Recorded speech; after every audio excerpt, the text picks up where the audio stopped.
училишните постигнувања кај учениците. Прифатете го ова мое обраќање не само како обраќање на премиер, туку и како обраќање на професор и родител. Обично за политичарите велат дека кога пред да станат политичари се професори, тие се веќе бивши професори, и тоа и според закон е така.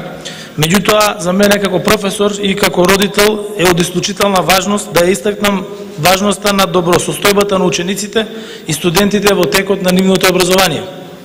Како премиер на оваа конференција гледам како на сериозен ресурс на сознание и препораки кои се добредојдени во креирањето на социјални политики за децата, во образовниот процес и на синергијата на тие политики низ програмите на Министерството за образование и Министерството за труд и социјална политика. Како родители, наставници и воспитувачи, наша одговорност е да разбереме дека социјалниот и емоционалниот развој во раните години во голема мера им помага на децата да научат како да ја постигнат зрелоста, да станат еманципирани, првенствено за себе, а потоа и за својата заедница. Сите деца без исклучок го заслужуваат најдобриот можен почеток во животот. Првите средини кои што им го возможуваат се пријателските и ветувачки, воспитни и образовни институции. Докажано е дека децата кои што растат во поттикнувачка домашна средина и кои имаат шанса за организирани програми за предучилишно и првостепено образование, постигнуваат подобри резултати и имаат подобри перспективи во животот. Исто така е потврдено дека емоционалниот развој на почетокот на животот е од клучно значење за нивниот сеопфатен развој, кој не се потпирува исклучиво на образованието и наставните програми. На децата им се потребни социо-емоционални способности подеднакво колку и когнитивните, бидејќи тие возможуваат да бидат фокусирани на активностите, да се мотивираат, да се стекнат со вештини како одговор на повеќе животни предизвици и да се впуштат во интеракција со другите околу нив. Овие вештини, односно социјалните и емоционалните способности, мотивираат и ја поттикнуваат способноста на детето да учи, да работи со другите, да обрнува внимание во учениците и да развива други вештини кои се основа за формално учење и социјална интеракција во училиштето и надвор од него. Училиштето не е само зграда, не е место само за учење. Тоа е место во кое децата ги градат своите карактери, стекнуваат независност, се прилагодуваат на новите околности и развиваат значени релации меѓу себе и своите наставници и врсници. Затоа беше многу важна и одлуката за повторно отворање на училиштата за настава со физичко присуство. Јас пред оваа конференција имав состанок со представничката на УНИЦЕФ и таа изрази задоволство дека при носењето на одлуките на владата секогаш се водиме од препораките на Комисијата за здравство и секако од препораките на УНИЦЕФ како организација која што има голем број на емпириски студии на располагање, особено во областа на децата и нивниот воспитно образовен процес. Многу е важно во фокусот на училишните заедници да не биде само академското и формално знаење, туку и вон програмските курикулуми за демократија, за еднаквост, за социјална правда, за критичка анализа и улогата на граѓаните во преземањето акции за позитивни промени. Поддршката што ја даваме на децата во текот на нивниот развој е најголемата инвестиција што можеме да ја направиме за нивната посигурна и по-просперитетна иднина, но и за иднината на општеството. Низ образованието децата се стекнуваат со повеќе знаење, но поттикнувањето на жива и креативна врска меѓу добросостојбата и училишните постигнувања кај учениците помага да се поттикнуваат иновации, прогресивниот надпревар и напредок, истовремено промовирајќи ја и предприемништвото, но и солидарноста. Да ја завршам со тоа што ви посакувам успешна конференција. Јас лично со љубопитност ги очекувам документите и препораките од вашата работа, кои ќе ни бидат од помош при унапредувањето на образовниот систем. Ви благодарам на сите и уште еднаш ви посакувам успешна конференција.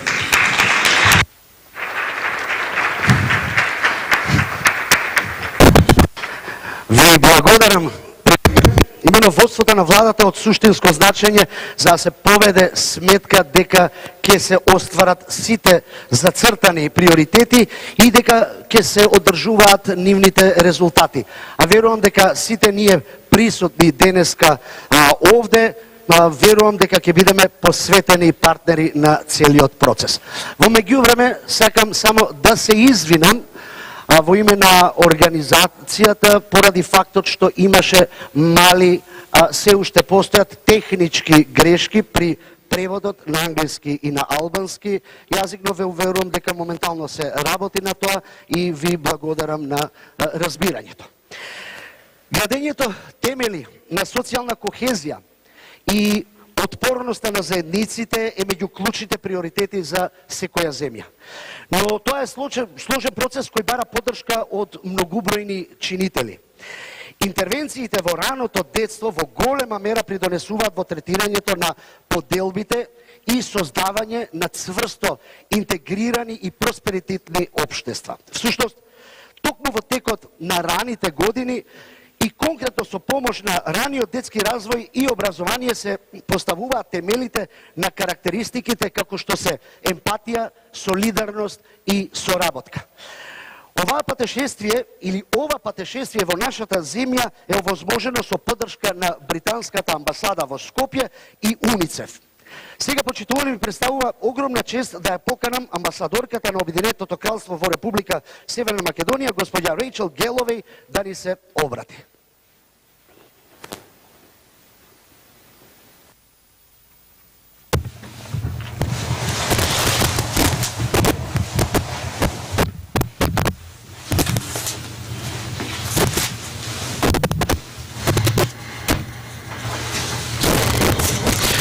Почитуван премиере, почитувана представничка лице во државата, родители, наставници, гости, ми представува чест што сум денес овде со сите вас да ги споделиме постигнувањата на нашите заеднички напори изминативе 4 години и да чуеме како тие може понатаму да се развиваат. Одржливоста на целата оваа работа е од клучна важност. Секое дете има право да расте во средина која што е грижлива и просперитетна. Изминативе 4 години работевме заедно со УНИЦЕФ и Министерството за труд и социјална политика на остварување на оваа цел. Ми представува чест и гордост што системот за грижа во Македонија е една успешна приказна, особено процесот на деинституционализација со помош на разни правилници. Ги тргнавме децата од тие големи институции и ги ставивме во згрижувачки семејства. Овозможивме децата и семејствата да ја добиваат поддршката во заедниците каде што живеат. Во моментов нема деца во институции под 18 години во Република Северна Македонија. Тоа е еден фантастичен успех на кој сите треба да сме горди. Исто така работевме и со нивото на предучилишно образование, со градинките во Северна Македонија. Тоа опфаќа работа во делот на развивање на когнитивниот развој кај децата, развивање на нивната емпатија. Фидбекот од наставниците, родителите и учениците беше исклучително позитивен. Кога децата се екипирани со вештини за решавање на конфликти на мирен начин, тоа им помага да бидат посвесни, посамоуверени. Кога пандемијата на COVID-19 започна, како родители, наставници, сите се соочивме со предизвици и УНИЦЕФ веднаш интервенираше, значи со помош на платформата која што прво беше за предучилишните деца, а потоа и за сите деца во основно и средно образование. Таа е програмата Едуино, односно платформата Едуино. Силното партнерство со Министерството за труд и социјална политика и со Министерството за образование и наука овозможи да инвестициите на нашата влада и на вашата влада создадат предуслови за подобар развој на денешниве деца кои што ќе бидат утрешни возрастни. И тоа е всушност инвестиција во развојот на целото општество. Особено сум горда на се што е постигнато и сакам да искористам оваа можност лично да им се заблагодарам на УНИЦЕФ и на владата на Република Северна Македонија за нивната посветеност и поддршка. Владата на Обединетото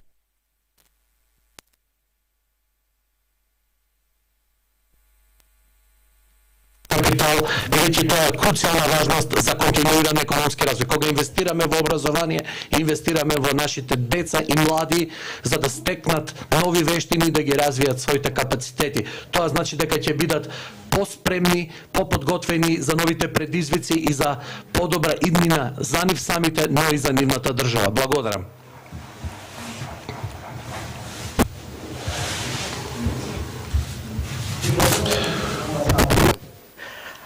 Верувам дека сите може да се согласиме дека сите ние имаме една заедничка цел, а таа цел се трите основни потребни работи на едно дете.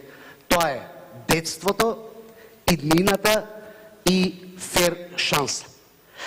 УНИЦЕФ дава поддршка на нашата земја во остварување на оваа заложба и помага на земјата да ги исползува најновите достигнувања од науката и од праксата. Со ова би сакал да ја поканам представничката на УНИЦЕФ во Република Северна Македонија и ќе ја именувам онака како што она дефинитивно препочита со тој италијанскиот акцент, господја Патриция Ди Джованни.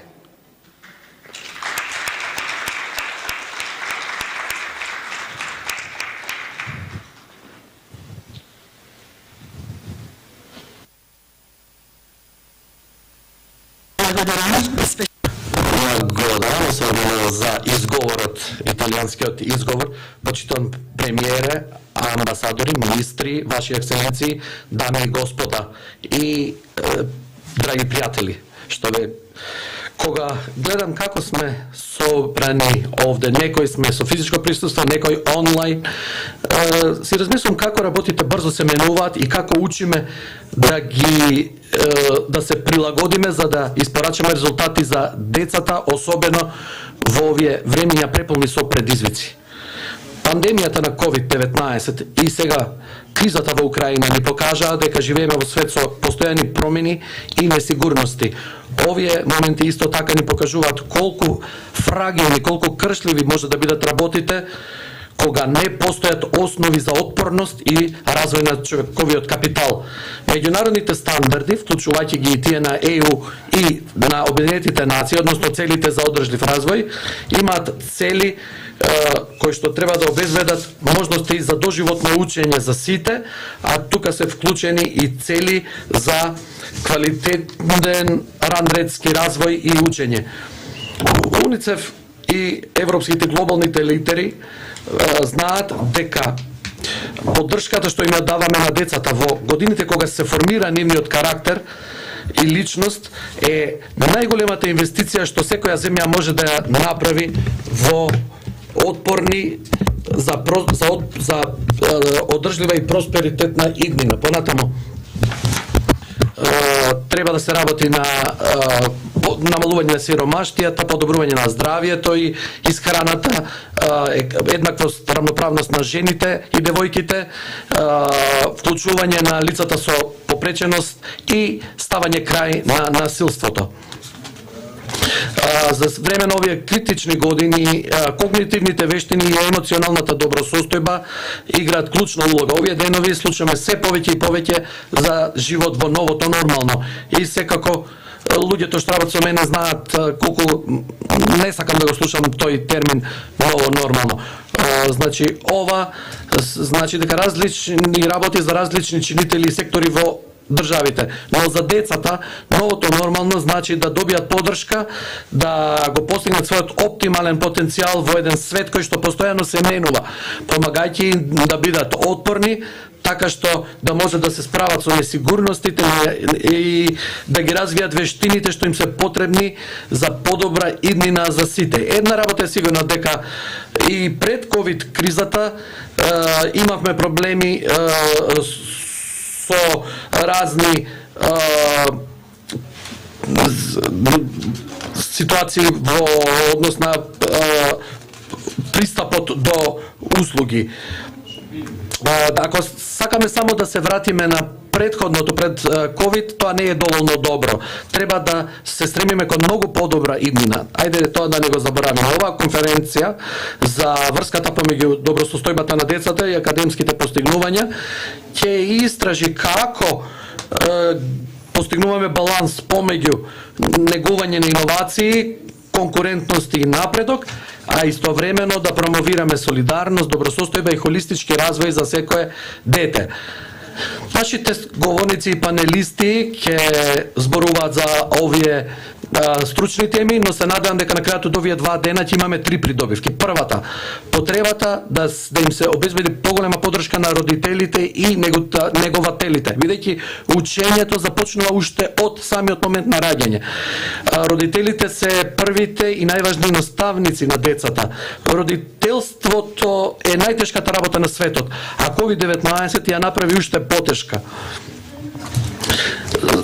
Значи, од учење дома, па балансирање сето тоа со работните обврски, грижата за одржување на семејните домаќинства, сите сме соочени со тие проблеми, сите родители се соочија со проблеми, но особено тие од ранливите заедници и маргинализирани заедници. Сега повеќе од било кога претходно потребни ни се инвестиции во програми и политики, така што родителите да имаат време да инвестираат во своите деца, да имаат начини и средства со кои ќе им дадат поддршка и ќе го поддржат нивниот ментално здравствен развој и добросостојба. Втората придобивка е потребата да се зголеми пристапот до квалитетно и инклузивно предучилишно образование.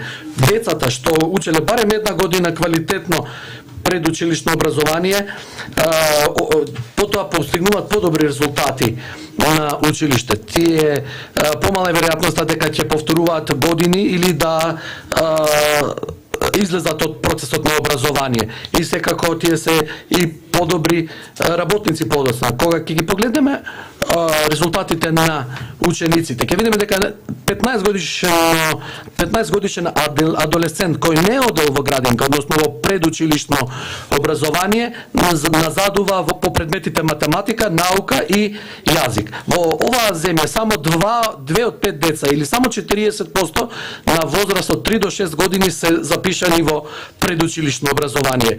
Децата кои што не одат во градинка најчесто се деца од сиромашни семејства, деца од рурални средини и претежно од албански и ромски домаќинства.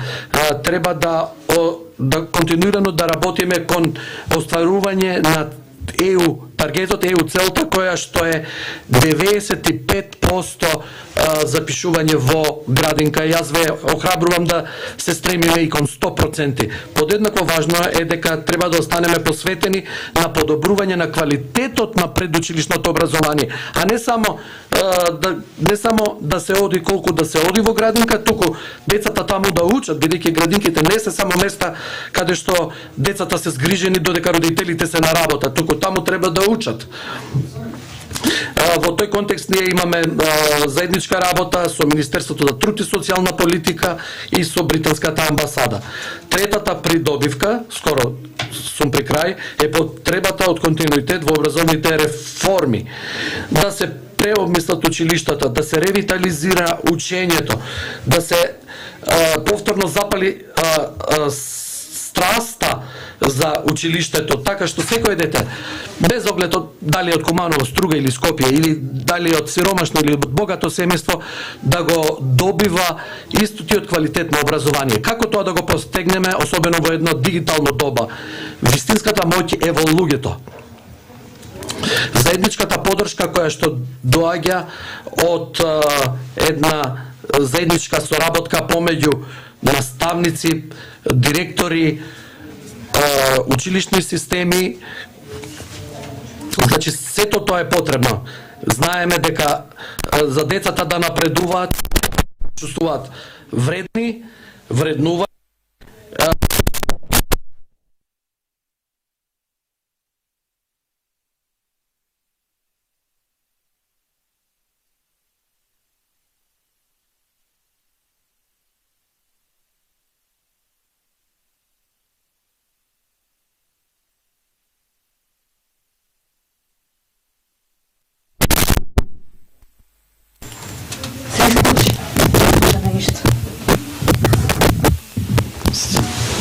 Пристап до аудио.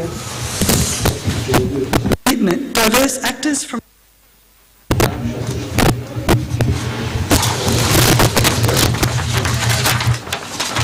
Извиняваме се, изключи звукот, не можеме да слушаме. Не слушаме ништо. Сега. Значи, да не заборавиме дека сите ние сме одговорни за овие цели. И ние како возрастни, значи употребата на дигиталната технологија за време на COVID ни овозможи можност да го модернизираме образованието и Едуино заедницата, Едуино платформата им обезбеди на наставниците, едукаторите, родителите и учениците една алатка да бидат ко-креатори на нивното учење. Треба да продолжиме со инвестиции во вакви иницијативи затоа што тие придонесуваат кон отпорни заедници и ги подготвуваат идните граѓани за утрешниот свет. Луѓето се родени да учат. Ние сакаме да учиме. Ние сме високо креативни, страствени и колаборативни суштества. Од моментот кога сме родени, почнуваме да учиме и продолжуваме да учиме из целиот живот. Затоа се надевам дека ќе уживате во следниве 2 дена, но се надевам и дека ќе научите нешто ново. Сакам да му се заблагодарам на премиерот, на министрот за образование и наука, министерка за труд и социјална политика, на британската амбасадорка, сите наставници, родители, партнери, говорници и вие прекрасни гости на оваа конференција. Се надевам дека ододе ќе си одиме со енергија, идеи и посветеност со цел да им дадеме на секое дете во државата најдобра поддршка за бидејќи учењето е најдобрата инвестиција. Сеньора Ди Джовани. Ви благодарам многу, госпожа Джовани. Дека цело е кога има се. Сте ја слушнале? Да бидам искрен, ја слушнав на една реклама за пиво. Ама ќе се сложите дека држи вода, нели? Учењето преку игра е од централно значење за квалитетна педагогија и образование во раното детство. Меѓутоа, точно е дека и градинките играат важна улога во ова, но важна е и улогата на родителите. Тие овозможуваат многу повеќе отколку само поддршка во грижата за детето. Ги негуваат и стимулираат развојот и учењето кои се важни за позитивни животни исходи. Министерството за труд и социјална политика посветено дава поддршка на родителите и континуирано го подобрува пристапот до можности за квалитетно учење во раното детство. Со ова би сакал да ја најавам министерката за труд и социјална политика, господја Јована Тренчевска, да ни се обрати. Повелете.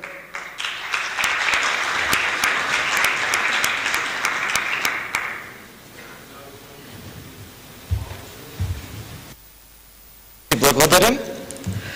Почитуван председател на владата на Република Северна Македонија, Димитар Ковачевски, почитувана амбасадорка на Обединетото кралство во Република Северна Македонија, Рейчел Галвеј, почитувана представничка на УНИЦЕФ во Република Северна Македонија, Патриција Ди Джовани, почитуван министер за образование и наука Јетон Шакири, почитувани присутни, ми представува голема чест и задоволство што можам да ви се обратам денес на оваа исклучително важна конференција, каде дискутираме за најважното богатство на нашата држава, за нашите деца.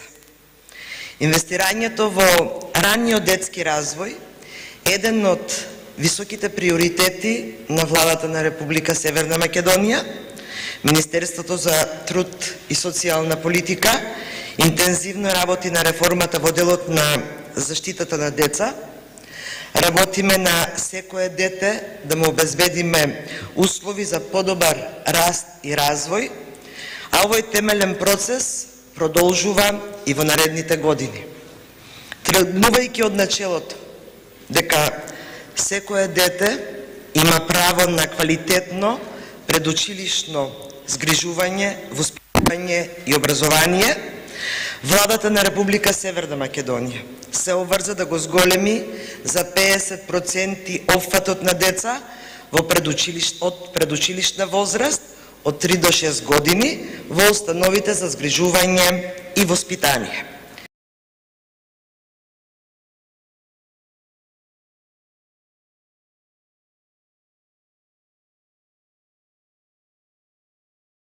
Working on extending the capacities, the facilities for care and education of children, with special emphasis on increasing the availability of preschool facilities in rural areas. For this purpose, we have allocated additional 1.5 million euros through the IPA 2 program,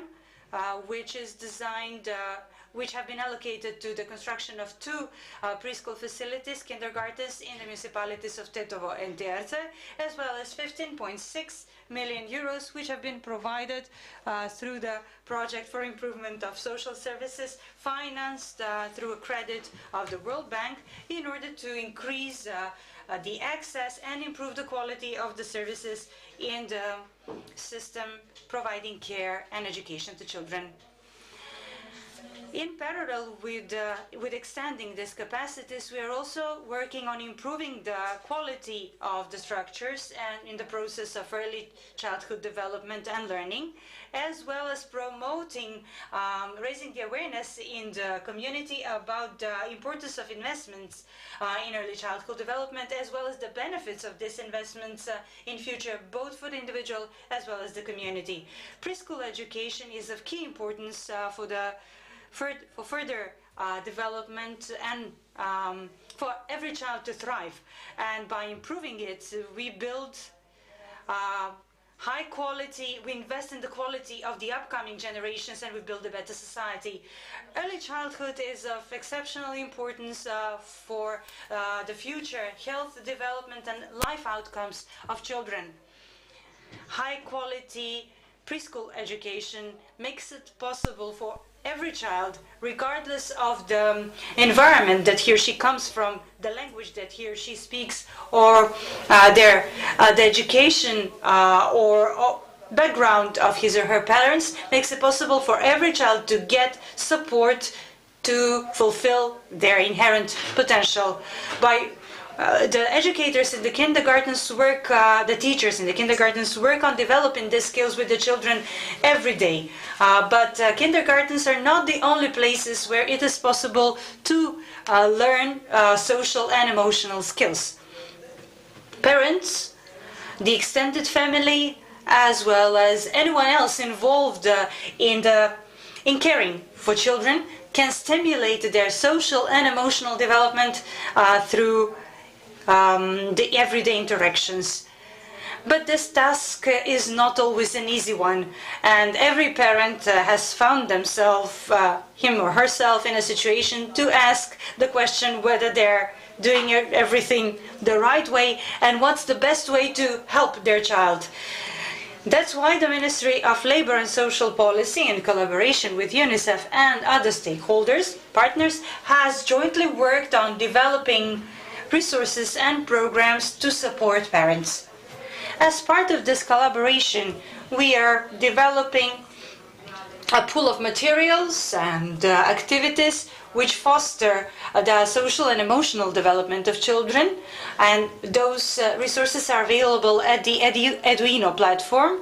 We organize various events within the local communities that the kindergarten educators organize, where we share practical advice, strategies and resources that the parents are able to work on, implement with their children. We started by introducing structured parenting programs, which are offered to parents through the counseling facilities in the kindergartens, in preschool facilities, and the national hotline for support in support of parents.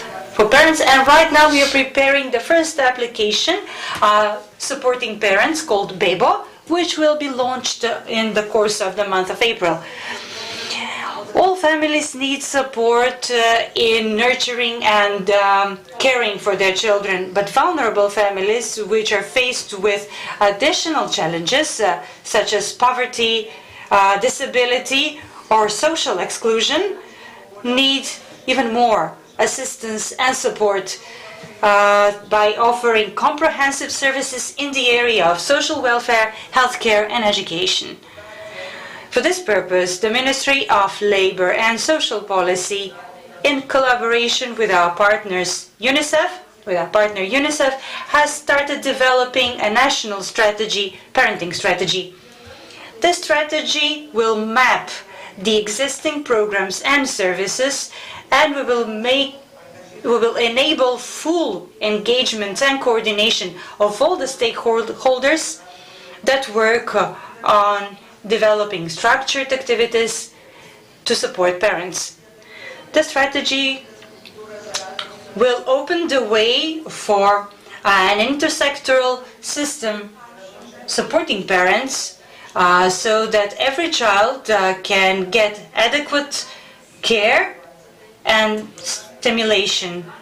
The positive parenting programs have globally given excellent results, outstanding results for families, especially when it comes to families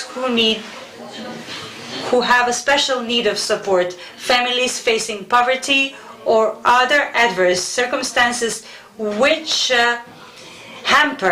inhibit their ability to provide the best care to their children, or whose children are in need of additional care or support due to disability. In our country, what we need in our country are programs to improve parenting skills. Investing in parenting skills and caregiver skills is an intersectoral venture. The love for our children may come naturally, but parenting can be learned. To end with, I would like to thank UNICEF and all of our other partners for their support and commitment, because their support is truly of key importance for further development of an equitable and equal system for early childhood development. I encourage you to continue with the same zest and commitment in fulfilling this noble mission, and I express my personal involvement and support. Thank you very much, and I wish you successful, constructive, fruitful discussions at this conference.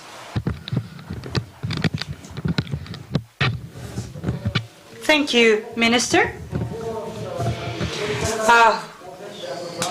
With this speech of the Minister, we can declare the conference officially open, but before we proceed with the first part of the conference, I would like to most sincerely thank the Prime Minister, the Minister of Labour and Social Policy, the Minister of Education and Science, as well as Her Excellency the Ambassador of the UK in the Republic of North Macedonia for their attendance, for their opening remarks and the contribution they have provided to this conference, and because due to their previous commitments, official commitments, they will have to now leave. Thank you very much once again.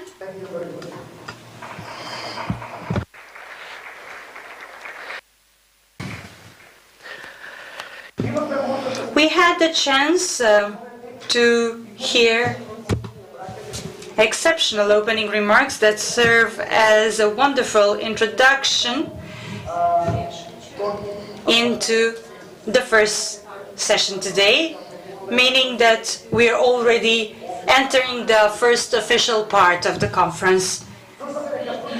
We found out that social and emotional learning starts quite early on in life. It is exactly then that children start understanding who they are, what they feel, how they feel, and what they can expect when they interact with other children. Scientific findings confirm that children who have acquired a strong foundation of social and emotional skills in early childhood do much better later in life, both academically and overall. It is a great pleasure for me to invite Dr. Rebecca Granger-Lairs to tell us something more on this topic. She's an expert on social and emotional development. She created an innovative national program on social cohesion, intercultural dialogue, civic engagement, holistic well-being and mental health, brain growth teaching as well as social and emotional development in collaboration with the Ministry of Labour and Social Policy and UNICEF, once again supported by the Embassy of the UK in the Republic of Macedonia. Ladies and gentlemen, I present you Dr. Rebecca Granger-Ellis on preparing good conditions for social and emotional development of children.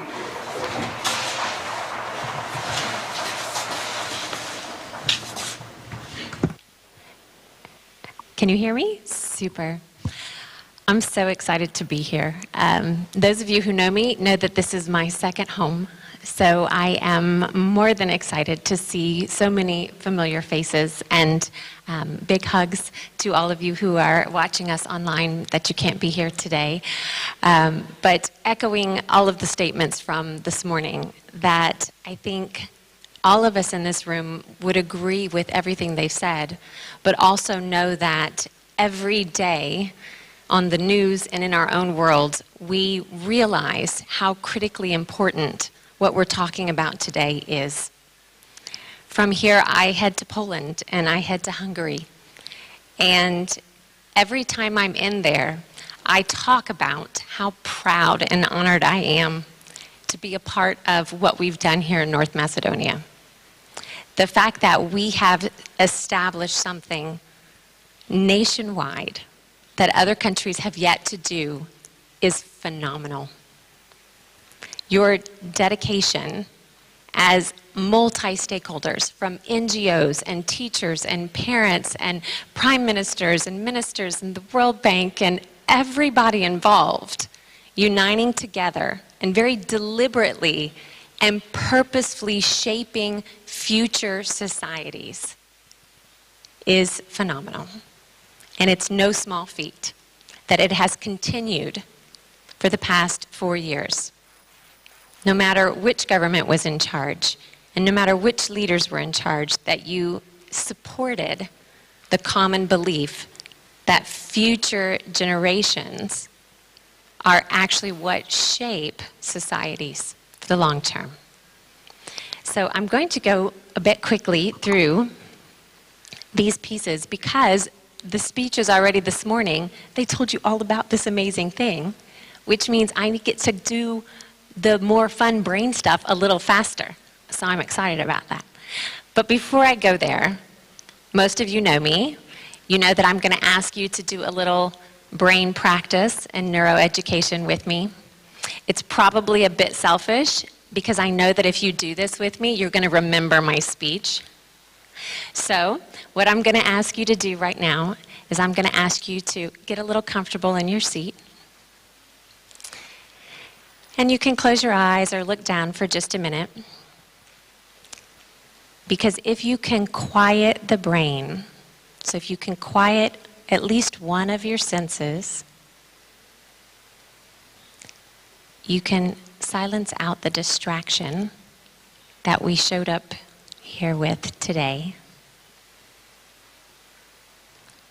And then when you take a deep breath in, you activate the oxygen, the cells in the body. And then when you release, do a long exhale. And it tells your brain that it can let go of the stress, that you are safe, and it allows the information to flow to your prefrontal cortex, which is where all of your learning and decision making and long-term memory take place. So I'm going to ask you to take in a deep breath and hold it for a minute. And then on the exhale, just really relax your body.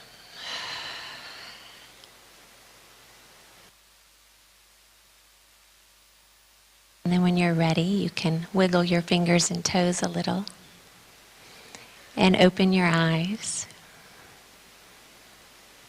And I hope you're ready to have some amazing conversations today. So we're going to get started because I think we would all agree that our challenge is extraordinary, but we're dedicated to equipping those children, right, our future generations, with the skills they need to make a positive societal impact. And we've talked through all of this today, that it's globally recognized that social and emotional learning, proven research after research after study, is necessary to overcome what they're facing in the 21st century.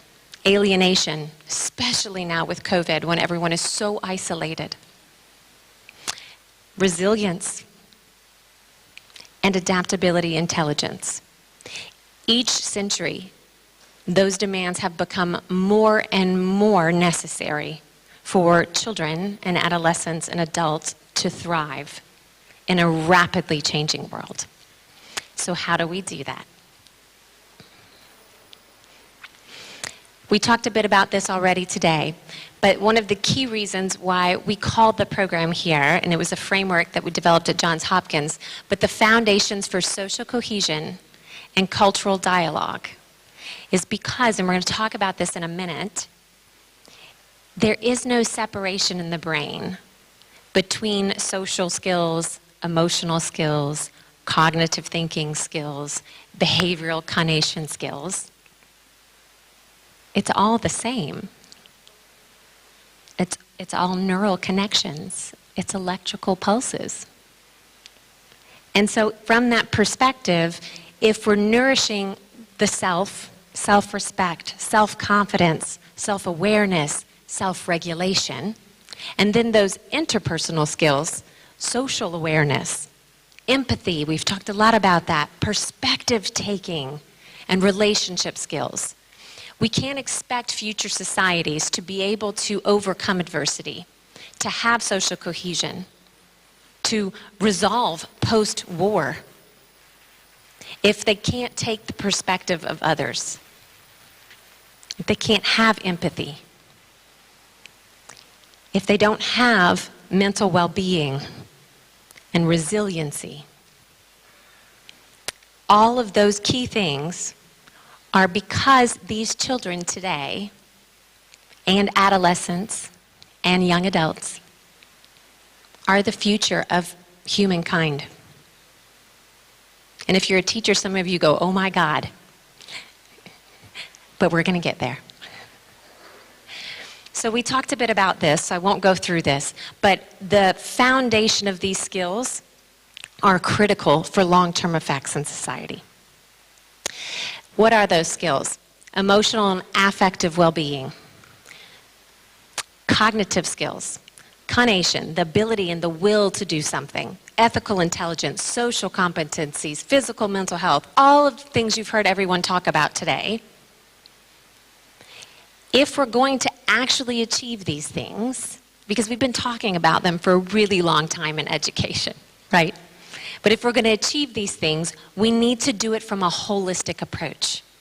Because the brain doesn't separate psychology from the neurology, from biology, from education and learning. It's all completely interconnected. So if we're going to actually make a difference, we need to teach the way the brain learns and to come from a holistic understanding that you cannot possibly focus on nutrition if you're not focusing on mental health. We cannot possibly focus on parenting skills and ending poverty if we're not focusing on teaching those children empathy, perspective taking, emotional regulation. Because the brain needs all of those interchangeably. I love this video. This is actually brand new. It's the world's most detailed scan of the brain. And it shows the white matter and the density in the brain, and that there are cables in the brain that carry billions of electrical signals. It's beautiful, right? The scan is done at Cardiff University, but engineers use this to create a 3D image of the brain to study illnesses, diseases, processes of the brain. But what you can see is that each of the different colors represented a different neural connection pathway from front to back, side to side. So that left brain, right brain thing, it's a myth. But what I wanted you to see is how deeply interconnected with how the colors are, that the colors and the neural connections in the brain, you couldn't separate them. They're constantly flowing back and forth because it's an electrical pulse. The brain uses emotions and feelings in order to have a cognitive thought. It's not different.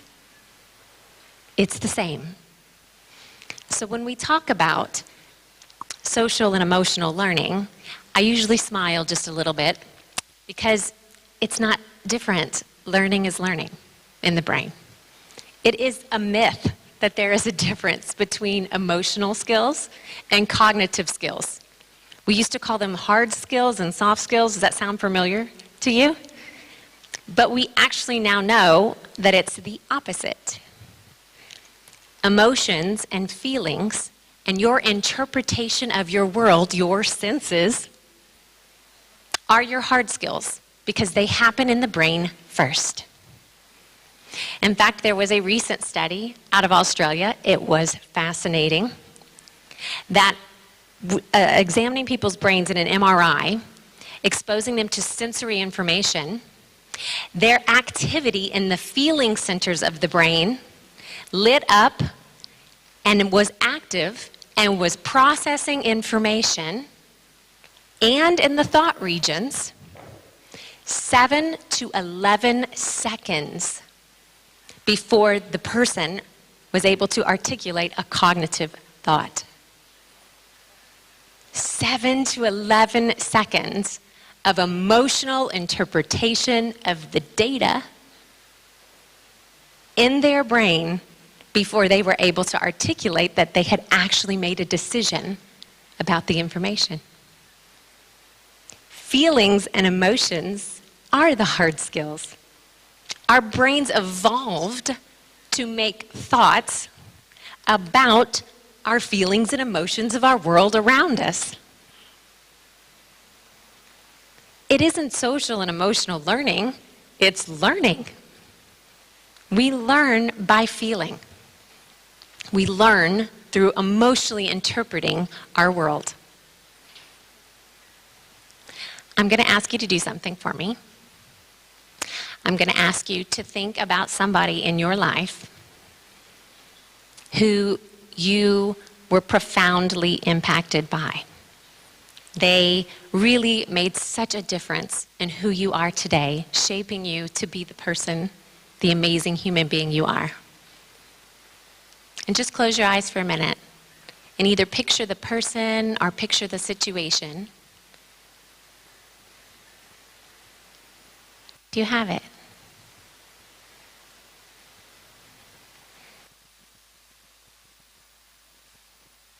Are you smiling? Most of you are.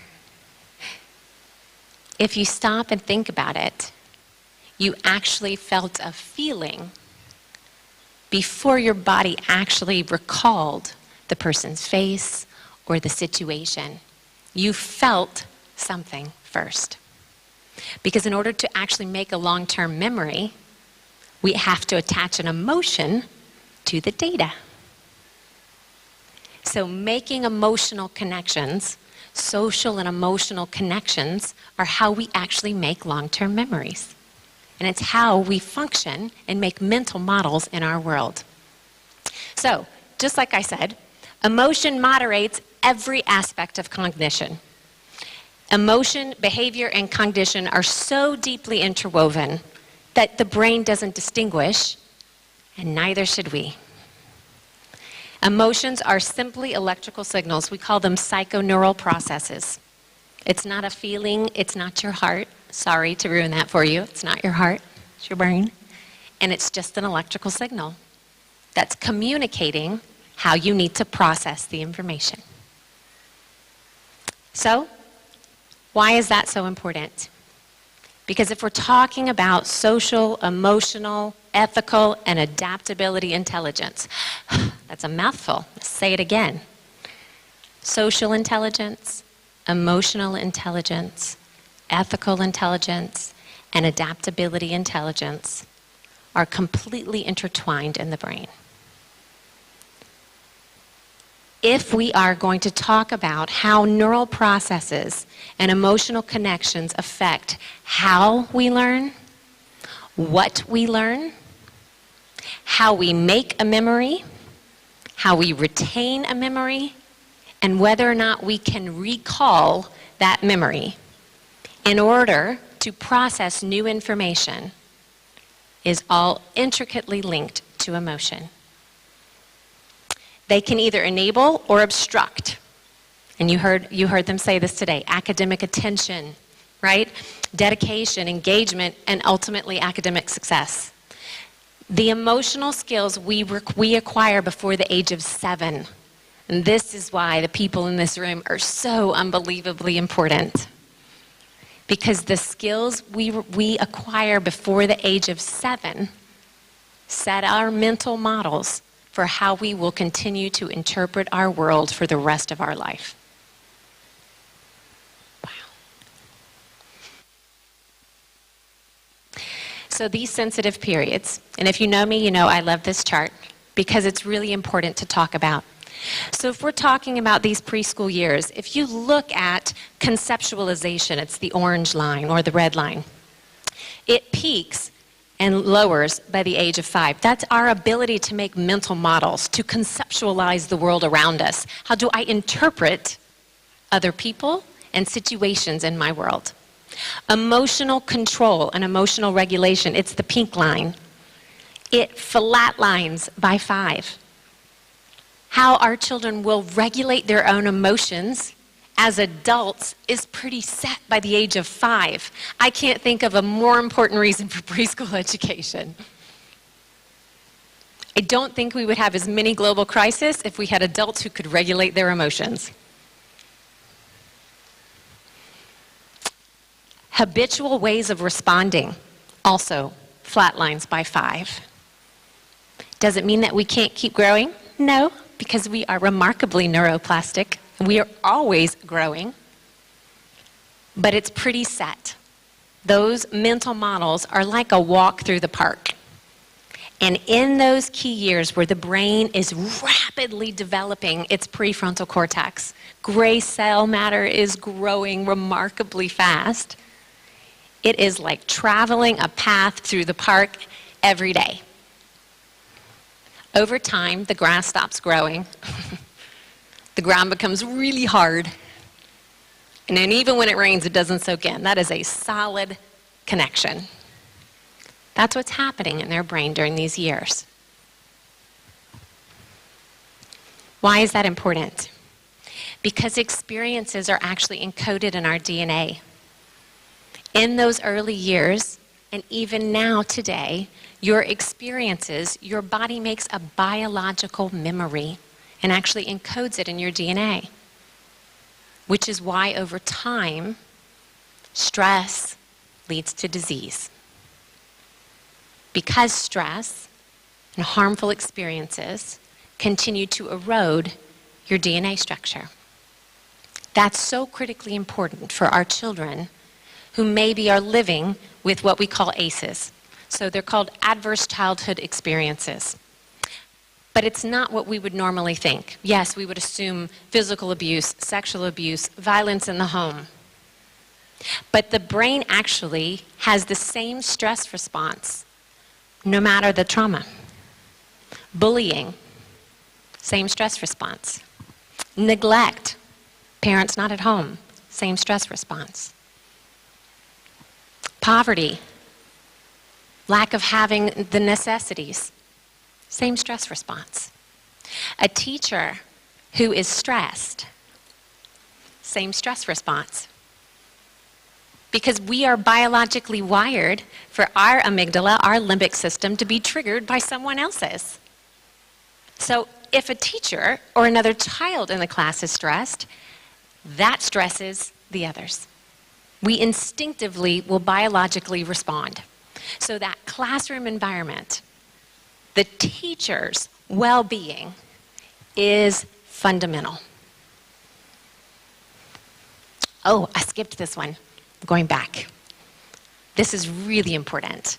This was a recent study out of Harvard, I think like 2 weeks ago. But what they were mapping is changes in the amygdala and hippocampus. So that's your stress response system, your limbic system, which happens biologically. You're triggered automatically because you're trying to protect yourself.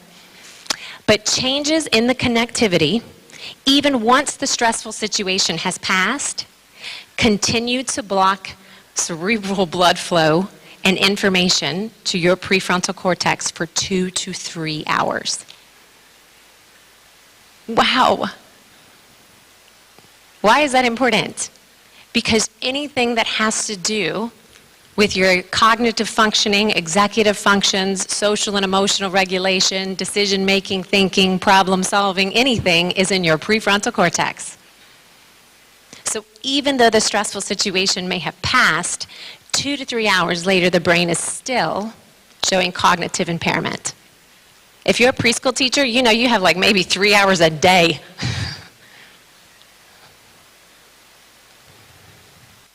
Parents too. Sometimes we only see them for 2 or 3 hours. Emotional traits established in those early neural connections influence cognitive ability long term. This one's also critically important because those neural networks that are established during stressful times when they're young, those neural connections will always show the cognitive delays because it didn't grow the gray matter that it needed to during that period. Children in the first 3 years exposed to 5 or more significant ACEs are 76% more likely of delays in their language, emotion, and brain development. Why is that so important? Because it doesn't have to be that way. Because if you teach children the skills to rapidly get themselves out of that stress response situation, and you continue to provide an environment that is a safe space, you, teacher, environment, other children, environment, safe space, then children will develop the coping skills that prevents the long-term damage in the brain. So we have to first support the teachers. Okay. Those of you who know me know that I could talk for years about this, so I'm going to try to stay on topic. But teacher well-being is critical. Why? Because in this years, before the ages of 7, they're learning by co-regulation. We know that. And they're learning by watching us. And if we are stressed, or we are responding to others socially in an unkind way, or without empathy, or without appropriate social regulation, without appropriate emotional regulation, they're not doing what we tell them to do. They're not doing what they read in a storybook. They're not doing what they did in a little activity that we made in a center that was amazing. They're doing what you did. And then we add to it by disciplining them if they don't do what we told them to do, but they actually were mirroring us. They were behaving like we were. Children learn from modeling us.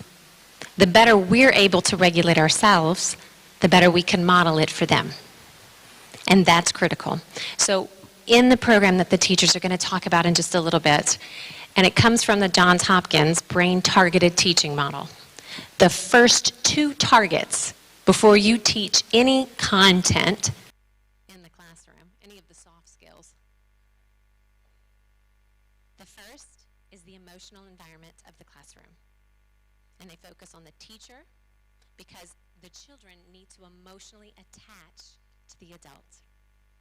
And you focus on the entire environment. The second is emotional attachment to content.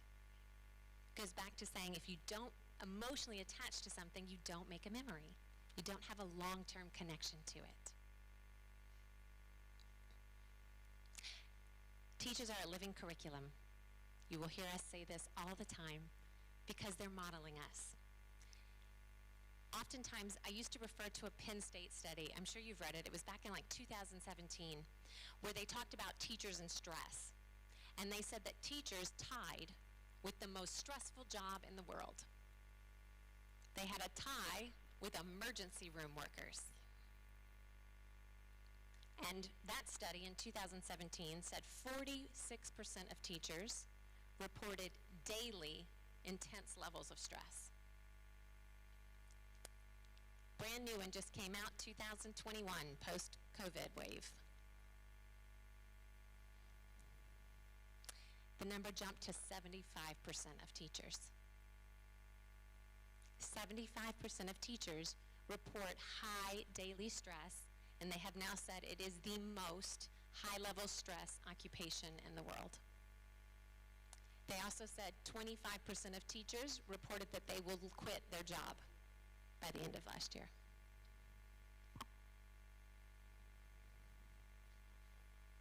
Main sources of teacher stress are, they said, school organizations lack strong leadership, a healthy school climate, and a collegial and supportive environment, which is why when they're about to talk in a minute on the panel about those peer learning communities and that support system of teachers across the country, that's critical.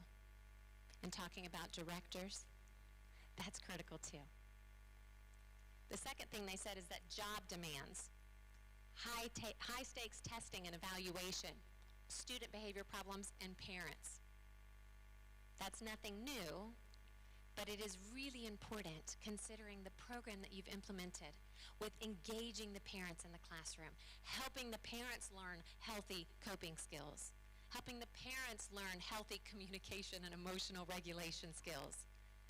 That's all part of making the teacher's job better, right? And the third one was teacher low social and emotional competence. Teachers said they didn't have the skills to manage their stress and nurture a healthy classroom. Also critical that before we can talk about any sort of learning for children, we actually have to focus on the actual curriculum, which is the teacher, because they're modeling her or him. So I'm going to end with this. This is the Harvard model that just came out, a framework, and you can have the slides so you'll see it. But it matches exactly what we've started to implement here. That it's not just parents and it's not just teachers, but a caregiver and community compassionate, time and commitment, financial and psychological and institutional resources for caregivers, skills and knowledge for the workplace for helping them deal with lifelong health for teachers. Because if we can do it first, then we can begin to untangle how the brain is learning healthy social and emotional skills, healthy adaptable intelligence skills, so that we can have superhuman future generations. We don't have to continue to live in the global crisis we live in. We can change it. In just a few short years, if we create children who have really high emotional intelligence, social intelligence, adaptability intelligence, ethical intelligence, then they can regulate their own emotions and they will change their home environment as well. And you're going to hear about that today. So I'm super excited. I'm going to end there and let you talk to the people who are boots on the ground, really doing the work. And I hope that you are just as engaged as I am today. So really looking forward to it. Thank you so much.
Thank you very much, Dr. Rebecca Granger Ellis. Како што и најавив, она е експерт за социо... She is an expert in socio-emotional development. After all these inputs and after hearing this fascinating knowledge, it's ever more clear that socio-emotional skills are equally important as cognitive skills. Emotional well-being of a child, of children, is of key importance for their development, especially during the process of knowledge acquisition. Now I would like to announce the first panel discussion for today, which will be on the topic of socio-emotional learning in the playroom, current situation and next steps. To this end, I would like to invite the moderator for this panel discussion, my dear colleague, Professor Kirill Barbarev from the University Goce-Delchev from STIP, Faculty for Educational Sciences, as well as the other panelists. While they take their seats, let me inform you that when you came in this room, you all got materials. If there is interesting suggestion that you would like to make or ask a question, please write your question on the small piece of paper that you got at the entrance, and then you can give it to the UNICEF volunteers who are wearing UNICEF shirts. And at the end of the panel discussion, we will address your questions. Thank you very much. Thank you, Boar. Good afternoon, dear participants, dear panelists. In the beginning, I would like to greet you all and thank you for your presence, for your attention, energy, and time that you have committed today. I am Kirill Barbarev. I'm professor at the Educational Sciences faculty at the University Goce-Delchev in STIP. I'll be a moderator of today's panel. This panel should last for some 50 to 60 minutes, and this topic starts with social and emotional learning. We'll try to address issues such as what's beneficial for children well-being, what UNICEF has done in that regard on the index of human capital, educational policies, about what teachers and educators are doing and what should be happening in practice. James Heckman, the man who got Nobel Prize, professor at the Chicago University, explained in a scientific manner, if one invests in early childhood development, there will be better education, better health, less crime, and greater economic prosperity. On this occasion, I would like to highlight two very important sustainable development goals of the United Nations. These are SDG 4.2, which is focused on early child development and on all educational policy makers. The goal says that by 2030 there should be a system in place that will make sure that all boys and girls have access to quality early childhood development. But what is quality ECD? The idea whether children are on the good track is intuitive for many parents, caregivers, policymakers, teachers, parents, because the development of children consists of many complexities that are difficult to measure. Dear participants, today on this topic we'll hear from Ms. Brenna Natseva, World Bank senior specialist who works on projects related to education, early childhood development, issues related. She has 30 years of experience in designing educational programs in different contexts.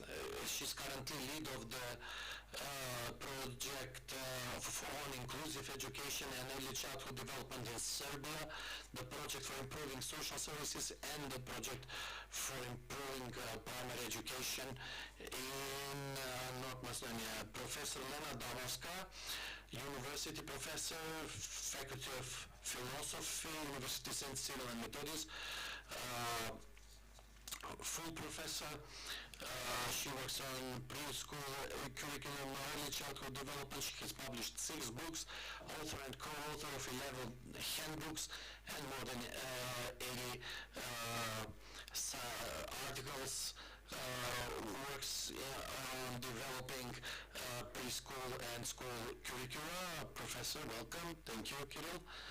Mrs. Natasha Dinaska, Chief of the Cabinet of the Minister of Labor and Social Policies. She's an advisor on issues related to child protection. She is now on doctoral studies exploring the treatment of sexually abused children. She's a proponent of applying new standards, especially including forensic work with children who have been victims or witnesses of any type of violence. And Mrs. Maya Velinovska, professor of she's a graduate from the Faculty of Teacher Training. She's a kindergarten director of the Dimče Mirče Kindergarten in Veles and works on the program of child inclusion in kindergarten. She's a master trainer on cultural dialogue and social inclusion. Thank you all for being here today. Let us start with you, Ms. Nanceva. In one analysis of yours, which is called Let's Turn on the Light, it is with great concern that you speak about the educational system in Macedonia. You are senior specialist in the World Bank on education.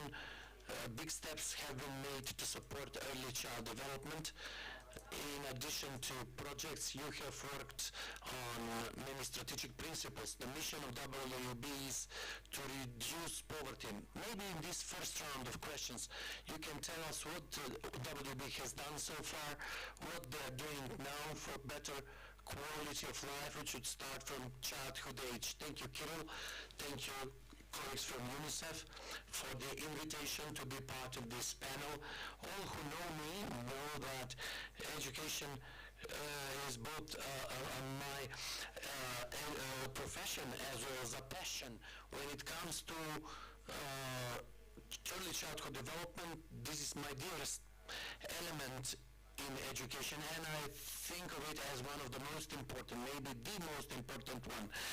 It's difficult to speak after the introductory speeches, and especially after Rebecca's presentation, which was extremely inspiring and full of information that I hope reached to all of you and to all of those who are decision makers. Hopefully that they'll become more focused on this topic, which is improving the well-being of our children, thus improving the well-being of the whole country, of the whole nation, and the future of the nation. Kirill, thank you very much for mentioning the blog which I wrote because of the failure to take some concrete steps after us as a country being evaluated in PISA tests, when it was very obvious, it was evidently shown, very clearly shown what are the key problems in our education system, and the problems included equal access for all children to education, differences between children's attainments due to the language of instruction, due to the origin, whether from rural or urban, and due to poverty. Also, the link between the years that children have spent in organized preschool teaching and their attainments, and the comparison with those who didn't go to kindergarten. The results were clear, bluntly clear, and very little was done apropos of that. That motivated me to write this blog and call upon everybody to focus on the problems and to show consistency in our work rather than working in an ad hoc manner. Rebecca said it very well. We need to strengthen our teachers, motivate them. Unfortunately, instead of doing that, we are often confusing them. They have a very stressful profession. The many changes that are happening in their work coming from above, coming from the central level, puts additional burden on them. In the area of preschool, I must say, lights have been turned on. Luckily enough, and this is not only thanks to the international donors such as the World Bank, UNICEF, British Embassy, or other international donors. That's also thanks to the fact that Macedonian governments in the past have really set concrete goals that are smart, specific, measurable, achievable, and I hope that much of the policy making is based on latest scientific research about the importance of learning at early years, and that's why I think we're on the good track in this regard. And so far I haven't seen any reversibility of policies or going backward. I can see that with joint forces, with the help of the international community, that investments are increasing in this part, and this is a long journey. Investments in preschool development and in early childhood development, it's a long-term goal. Only governments which understand what smart investments in education are make such smart investments, because this government will not be able within just one term of office to brag about these attainments. This will be owned by a number of governments, not just one government, and I hope that all efforts, all investments in education will result in greater well-being for our children. And with that, we said many times today, it's scientifically proven that children who grow up with less stress, who live in well-being, have mechanisms to cope with the stress, who feel supported, who feel loved, are those future citizens who will be more productive. The World Bank, you know how much we value productivity, so such citizens are more inventive, more productive, and their main agents for building a more integrated and more prosperous society. As far as World Bank is concerned, our goal is to reduce poverty by 2030. We hope that with joint forces we'll be able to reach 3 percentage points reduction with families who live in biggest poverty, and that 40% of families which are now poor will have steady income that will provide for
environment, because as Rebecca mentioned, the more stimulative environment, the better learning outcomes, better integration and so on.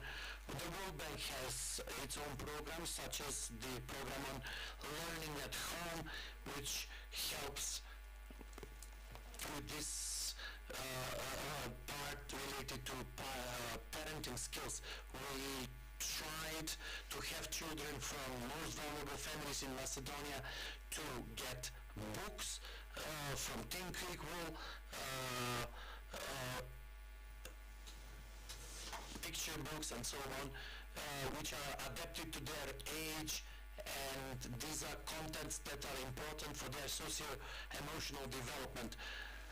These picture books, have also been given to kindergartens, and in this way we are trying to help the parents, the teachers, the caregivers in the preschool institutions to be able to apply all the knowledge that they acquired at the modular training events, that they could apply it in practice. What I would like to see more in the future, not only thanks to investments by the World Bank, but also by joint efforts of all of us, and I was glad to hear that one will work on sensitizing more the parents and the professionals about the importance of the early childhood development, and to help the parents to develop their parenting skills.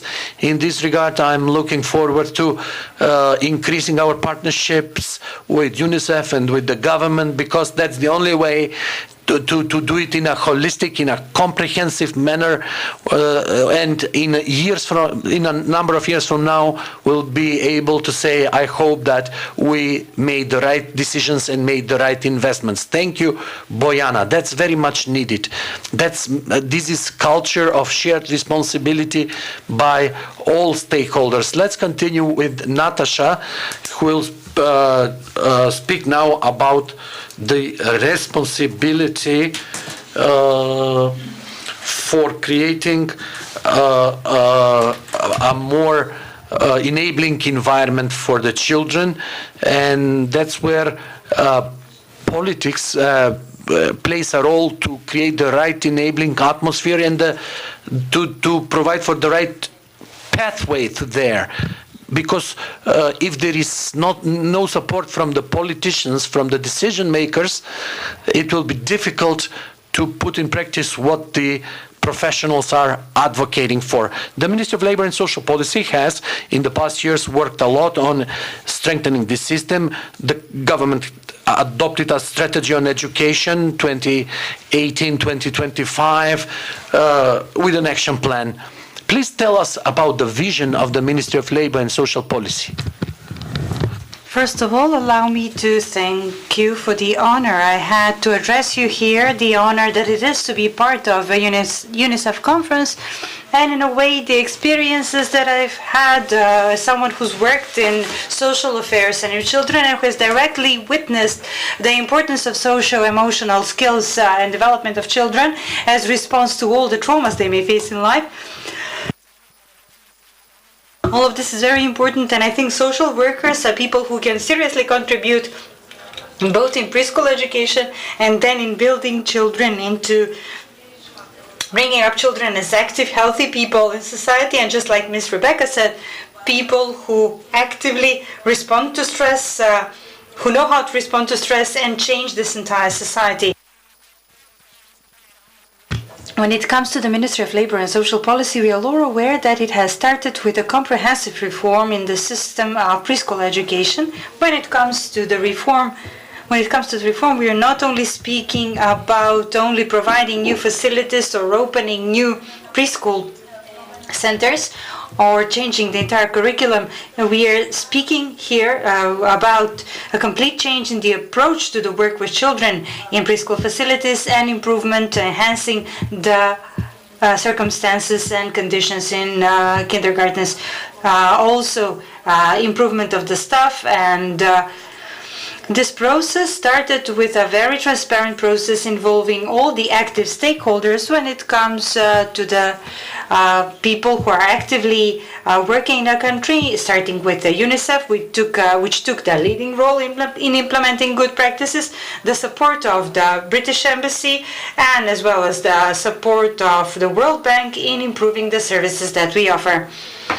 The start of the implementation of the program, foundations of the social cohesion and cultural dialogue, is something that we would like to be intertwined in this entire reform of preschool and school education, because this cohesion and working with the categories of children that we previously thought were considered to be marginalized, their integration is of greatest importance in improving the overall situation in our country. And also, when we say that we expect a better tomorrow for all of us and better development for children, we need to start right now by intensely creating these healthy individuals who are interconnected and who do not perceive any differences. They only see the similarities and give each other support. And that's the motive behind implementing this program.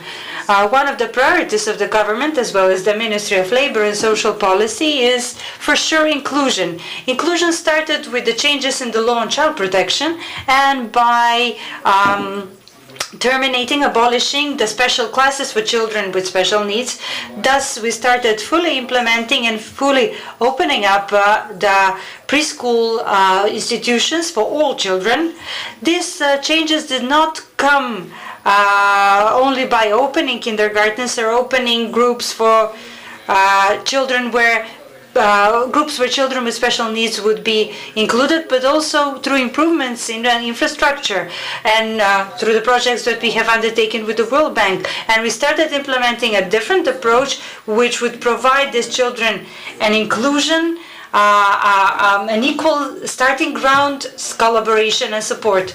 When children with disabilities started to be included into the traditional classrooms, we immediately started doing training of the staff who would be working with these children, so that we could enable them to communicate with those children, accept those children, and to create these bridges of collaboration that children could establish between themselves. We know that the teachers are one who have the leading role in kindergartens in building these bridges, on giving the overall pictures, and as someone who is a leader and who needs to stand for inclusion in society, just like Rebecca mentioned, children are those who mimic us, who do what we do, who identified with the adults. And if we empower our teachers to a sufficient level, if we encourage them and teach them how to foster children to see similarities and not differences, this would mean that we have improved this program and that we have started successful implementation.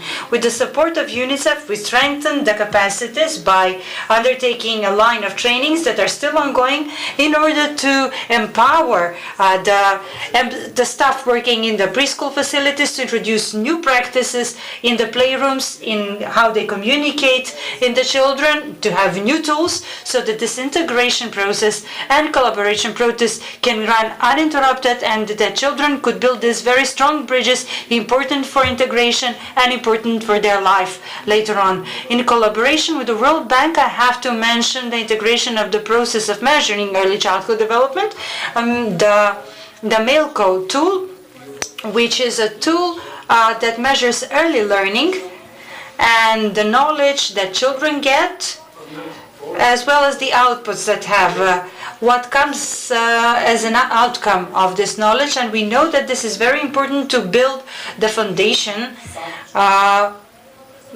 based on which we would be able to change the educational processes and lay the foundation of building an inclusive society, and which would enable the implementation of the new programs. So this would measure both the outputs and outcomes in 2022 and 2023, so that during this program we could make high quality conclusions from it, which would reflect on the long run. As distinguished Bojana said, These results cannot be changed by anyone, not this government, not any other government, because if these children grow up into healthy persons, into healthy adults, then the society that we are imagining now will become reality. When it comes to inclusion, our vision is not only to include children with special needs, but in inclusion we have covered the most vulnerable, most marginalized groups and categories, and that's why we're working on a new type of program where the financial participation of parents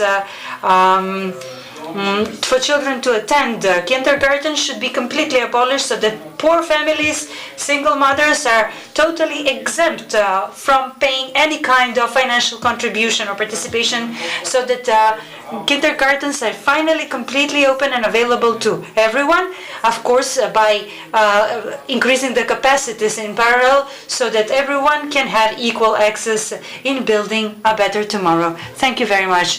Thank you, Natasha. You really listed a lot of projects that are, some of which are at the closing stage, especially the one about the measuring Milko. An analysis has shown that in certain systems that measuring the self-confidence and self-control are of key importance when it comes to moving from preschool education into education. Thank you very much, Professor Damovska. It was said a long time ago that there are two most difficult occupations in the world. One is to run a country, and the other one is to bring up a child, to educate a child. You've been working in this area for a very long time of social and emotional development, which was not really taken into consideration, and really the awareness has been raised lately when it comes to both general society in general and the professional community. The development that happens in that early age has been confirmed by science, and a strong focus has been put on educating the staff, because that's the source of quality when it comes to people who have decided to take this as their life calling. So how can we create a better system of initial education? Right now you're collaborating both with UNICEF and the World Bank on these strategic documents. Can you tell us something more about what's happening in this area, in this field? First of all, good morning everyone. It is a great pleasure, and thank you very much for giving me the chance to address you today. And after all the inspiring addresses that we've heard this morning, they can really serve as food for thought about all the things that we can do in initial education. In general, I come from academia, and after all the failures that we see, that many of the failures that shortcomings that have not been worked on in early age are then treated in university education. We worked with the support of the World Bank and outpost office at the Ministry of Labor and Social Policy, and we're intensely working on improving the system of initial education of teachers in our country, and we have anticipated all the needs of children and their parents of what it is that we really need, what is the model of educator, of teacher that we need for this new age. And I believe that we are really on the right track after all the research that has been conducted more recently by our own faculties and universities. We have involved all the pedagogical faculties and the Faculty of Philosophy in Skopje. And I believe that we have identified the key parameters that could lead to a step forward, creative step forward in the initial education of this profile of professionals. Teachers, educators. I think we agree on a very important thing, which is defining what are the key things that define this occupation, this type of professionals, and to create the conditions, regardless of where students were getting their education, for them to really acquire the professional competences which are of critical importance in getting the right qualification to become a good teacher. And we say this and it seems very simple, but people working, the practitioners, know what it all involves. After you leave academia, what is the necessary process of support within the system, how many things really need to change within the research, we particularly emphasize the role of practical training. We must change the way that practical training is being carried out right now. And during their studies, they really need to be sensitized about what children really need and all the things that they will be facing during their practice as educators. And I think that this tweaking of this profile of teachers will be something that will be done with the support of the World Bank in the mentoring kindergartens.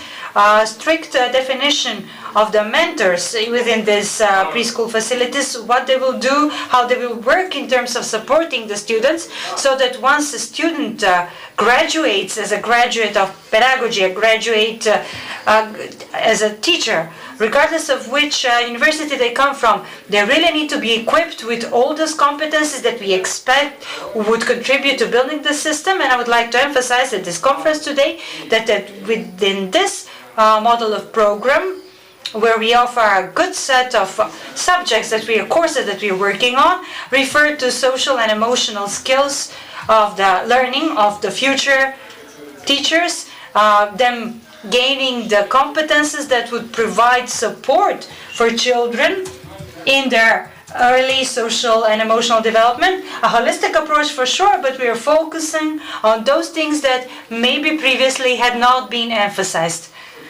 Thank you very much, Professor. And in this context, we can see how important this is, and breaking these stereotypes. If you ask how many male teachers there are in preschool education during these 50 or 60 years, when I graduated in preschool education in Štipua, when I enrolled for it, people really asked me, are you serious about working in a kindergarten?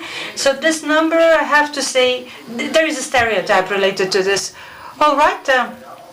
Maya, they say that reality is in practice, and since 2018 you have been through the trainings organized by UNICEF. A good teacher, a good educator is one who is familiar with the nuances of the profession and has control over the overall situation. How do all these things mentioned by Bojana, Natasha, Professor Damska, how do they reflect in the practice? Can you tell us anything about the staff motivation, about the way how these social and emotional skills are implemented when working with children?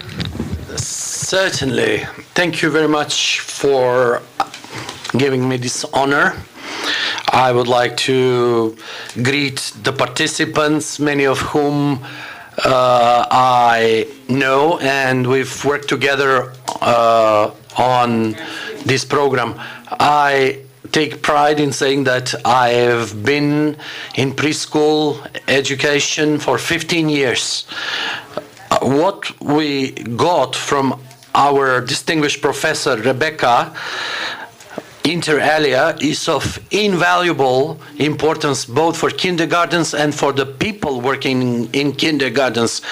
This is a human-focused program, a human resource-focused program. This is to strengthen the competencies of the professionals working in kindergartens and enhancing socio-emotional skills of children. While in the past the attention was more on the learning programs, now the emphasis is on the people, on the human capital. Bojana said rightly that this is something that benefits the whole society at the end of the day. This is something we got as tools, as strategies that later on we will convey on the children, on the parents, so that they can use them every time they feel a need for that. Since 2018, we really focused a lot on developing socio-emotional skills on the staff in the kindergartens. This is of key importance because we've finally realized that it's not that we work with the kids not because we have to do that, but because it gives us pleasure and joy and happiness. So we need to know, and everybody needs to know that the better the environment is in terms of enabling the staff, the more the staff can give the children. One of the aspects we teach our children is gratitude. At this moment, I'm grateful for having this program here and for being able to see the results, because the results are visible in every single playroom. Thank you, Maya. Some countries, some states have Thanksgiving Day, like our dear friends from the US, they have a whole day dedicated to Thanksgiving. Bojana, the importance of socio-emotional development is widespread and it's widely known. The evidence usually comes from high-income countries, and what happens with the PISA is it's not that simple. It's very complex, because the 15-year-olds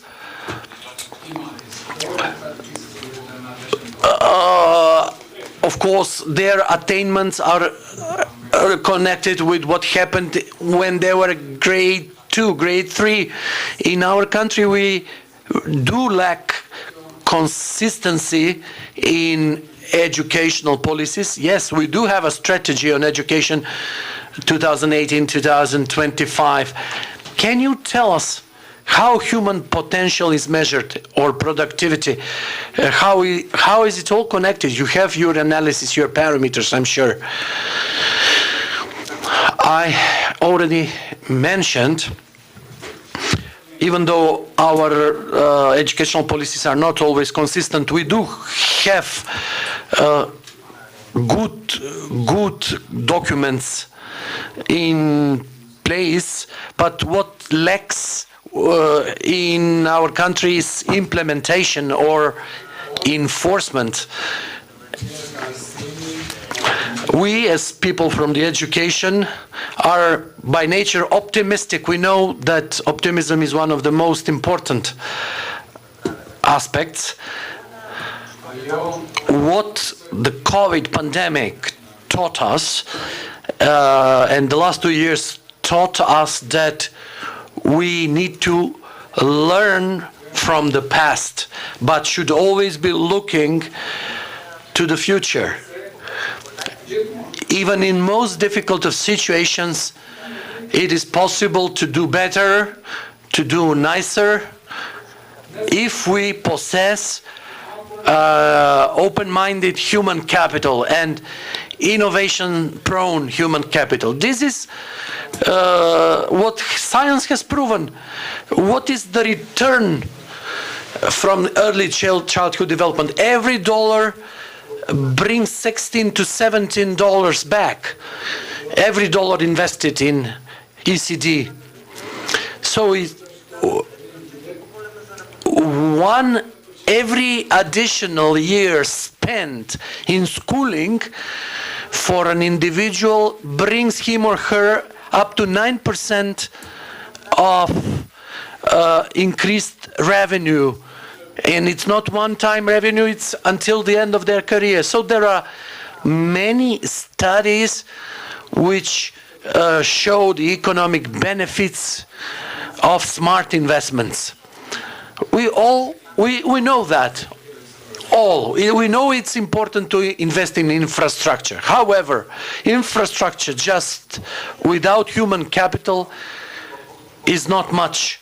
And we were able to see that economies that lost the least during the COVID times were those economies where the human capital was the strongest.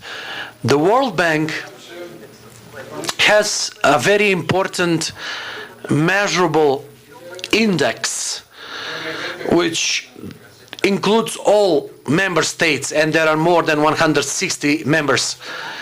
This human capital index which is accumulated knowledge, skills, and abilities of a person that he or she has used for their own benefit and for the benefit of the society. This accumulated knowledge and skills and abilities in Macedonia is 56%.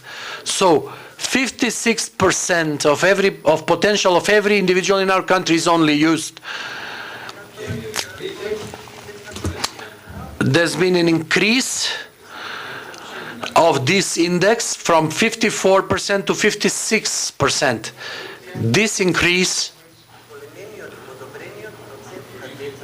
is thanks to the increased number of children who don't have problems in development, who are well fed, who haven't had the tragedy of some tragic losses. So in that regard, our country has done better. We have an increased share of such children. We have a small improvement in educational results. There is improvement in terms of adult health and increased life expectancy. Whereas the biggest problems regarding the human capital index come from education. Our children, compared to similar countries to our country, so countries that invest about similar amount of funds in education as our country does, the results our children achieve are -3 years. It is as if our children spend 3 years less in the system of education. This is a worrisome fact that should make us all rethink the way how the money is spent, because it's obvious that the desired results have not been achieved. Rebecca put it very nicely. Even the cognitive results, the skills from mathematical literacy, language literacy, the poor results are also due to the poor socio-emotional skills our children have. They are not capable enough of coping with the challenges in the classroom, in the schools. There are children who drop out of education. And I have one negative remark to everybody in the educational system, including myself. It's not that the children abandon the educational system, it's the opposite. The educational system has abandoned them. A 14-year-old Roma kid is not to blame why he or she dropped out. The whole system is to blame why they didn't provide them with the necessary support to optimize their potential. And in this we are losing huge human capital. These kids who haven't acquired these skills to cope with living and working challenges, they get into the welfare system and they are a burden in the future for the state. And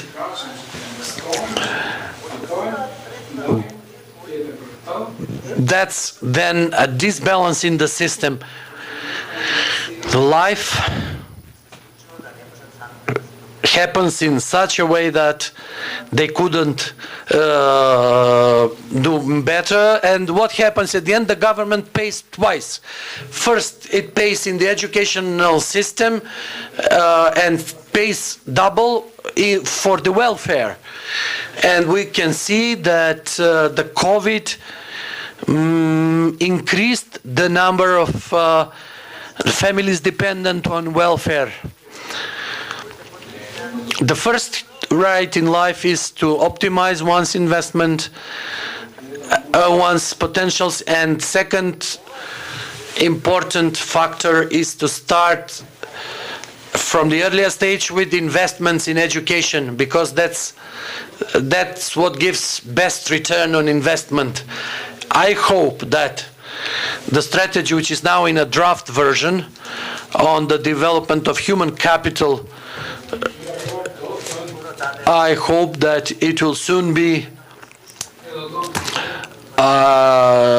shared with the public, and that there will be consultations with the public, and that we'll be able to get feedback, and at the end it won't be just an additional strategy locked in some cabinet or in a shelf, but it will be a practicable strategy. Thank you. Thank you, Bojana. You made a very clear point, because sometimes we don't look at things in a way as you presented to us. I would like to have you more on TV and other media speaking more about these topics, because I think this is essential. Professor Damovska. Now, summer and winter schools are prepared, but this is organized by all faculties with support of UNICEF, professors, students, practitioners.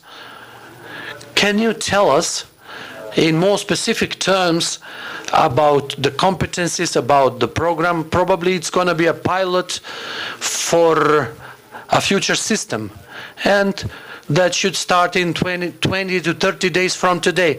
You're right, exactly right. Detecting the shortcomings that we thought of high importance led to us, teacher training faculties, with the support of UNICEF, to organize in the past 2 months. We've worked on organization. In 20 days, we should start with the actual work.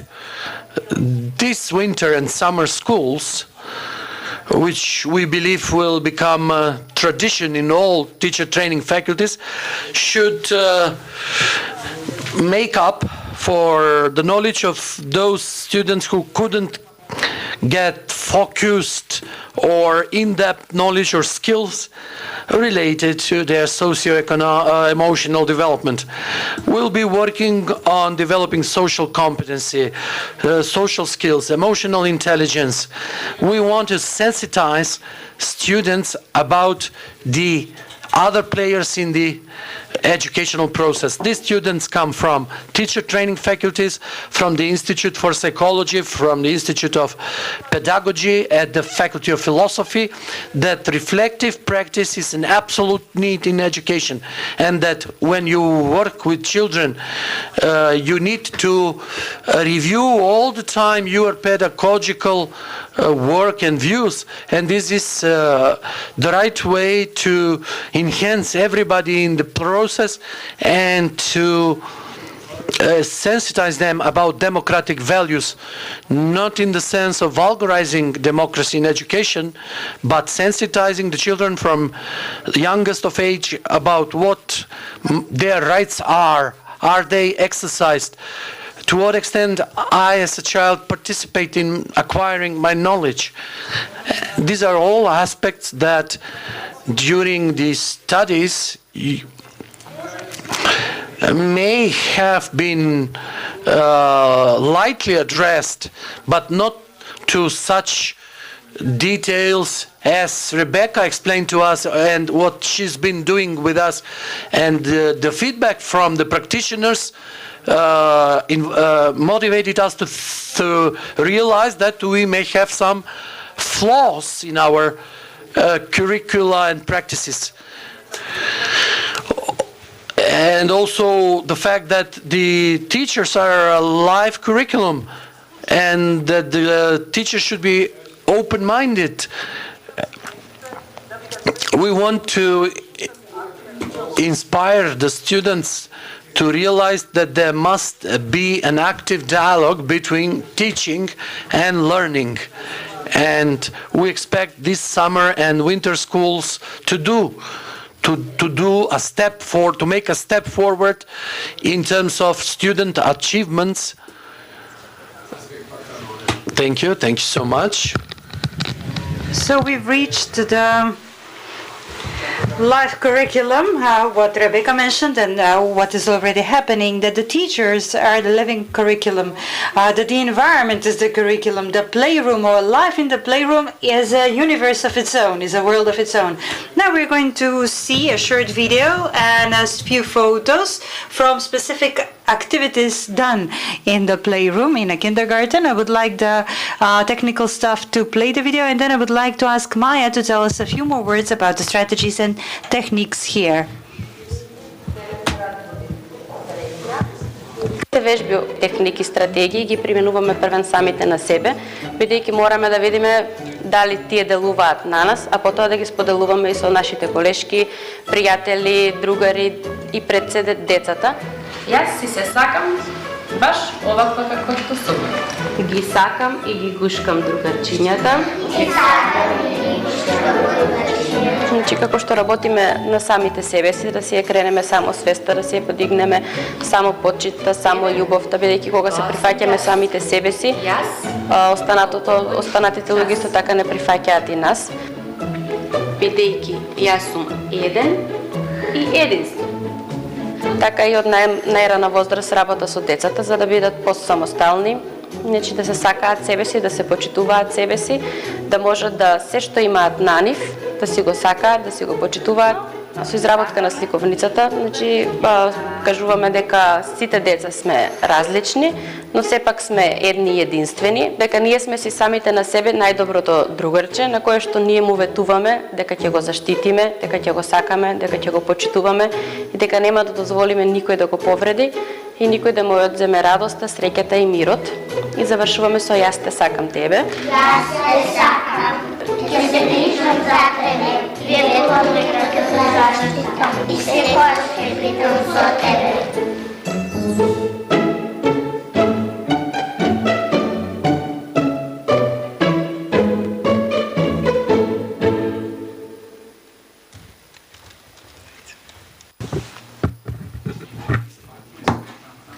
This was a specific activity that is already being implemented,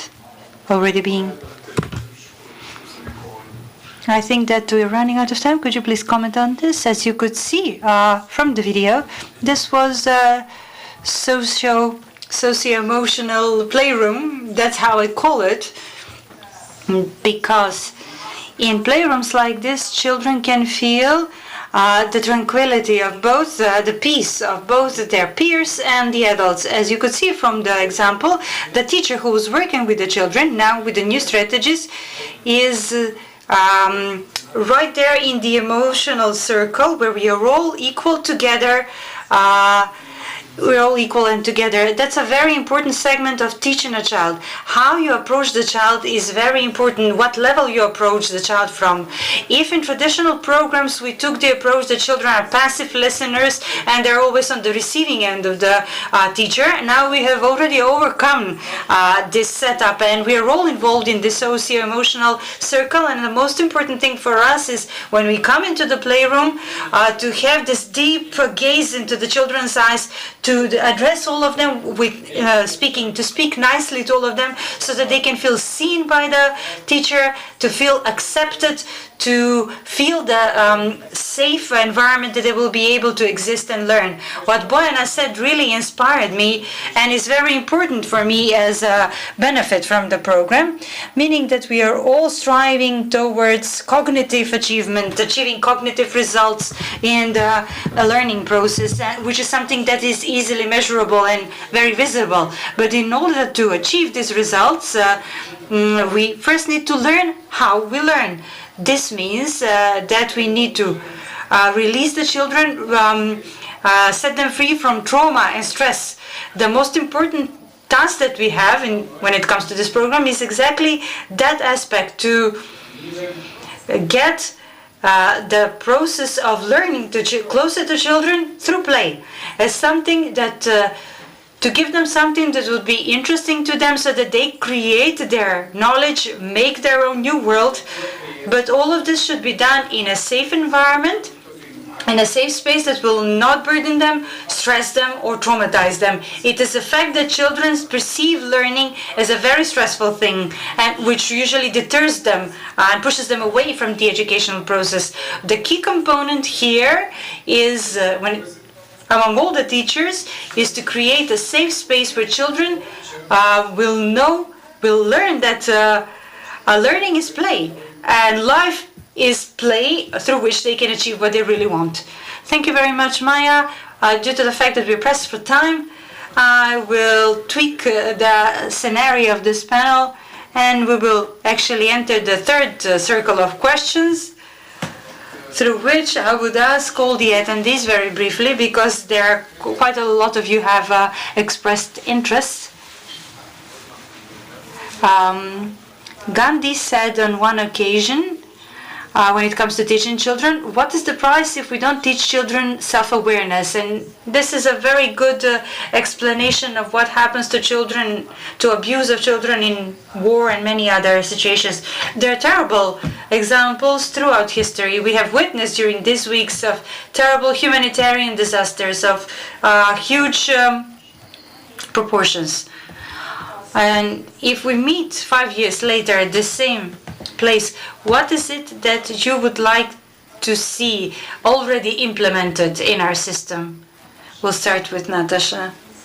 If we meet again 5 years from now at the same place, the first thing I would like to see children from kindergarten here, children who are the face of full inclusion, and children who have matured in this process while we were implementing all the strategies and plans for cognitive learning.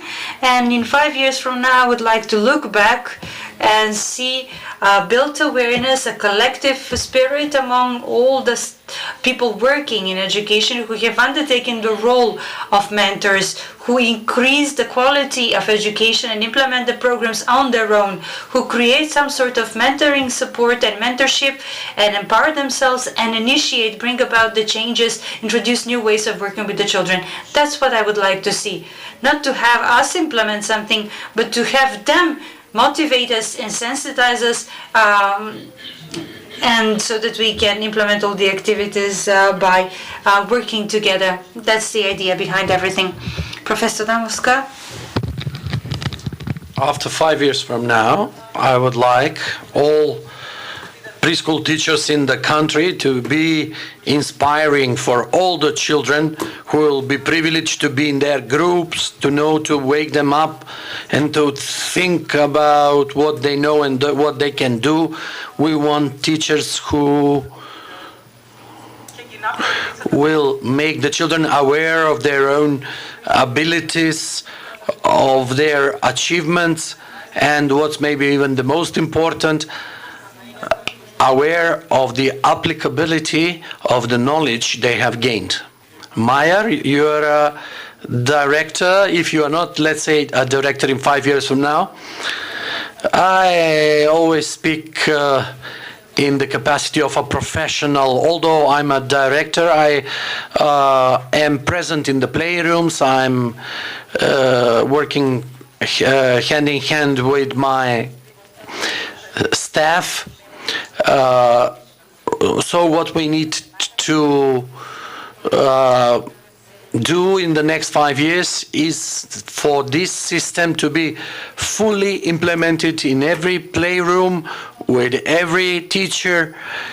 And lately there have been some initiatives about professional learning communities, which we need to open so that we could learn from each other, teach each other, because we know that as children learn best from their peers, same goes for us, same applies to us.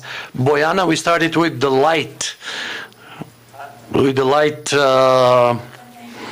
paradigm. I hope that the light is turned on, and even the smallest of lights is better than no light. Unfortunately, we are facing tragedies in the world now. Who would think that in the 21st century we'll be speaking about wars? First of all, I hope there will be no war.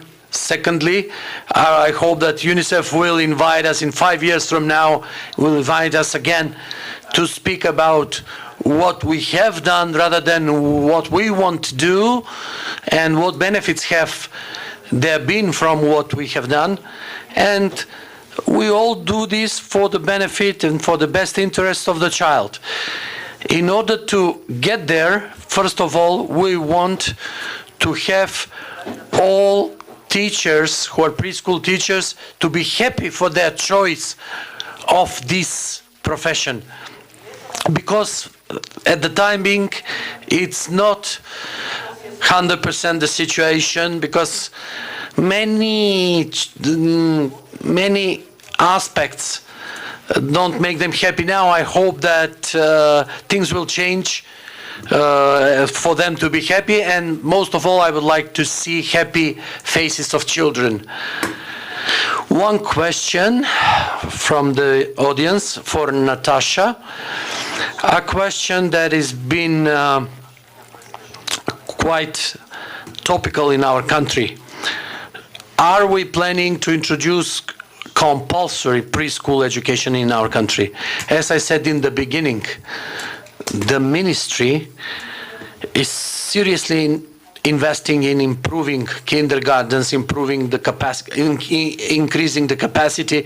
First of all, we want to get closer to the EU standard, which is 95% enrollment.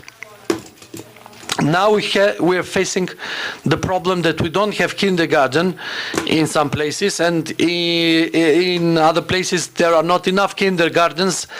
Because of this lack, we cannot think yet about introducing compulsory preschool education. However, having said that, with better infrastructure, we will be closer to this arrangement.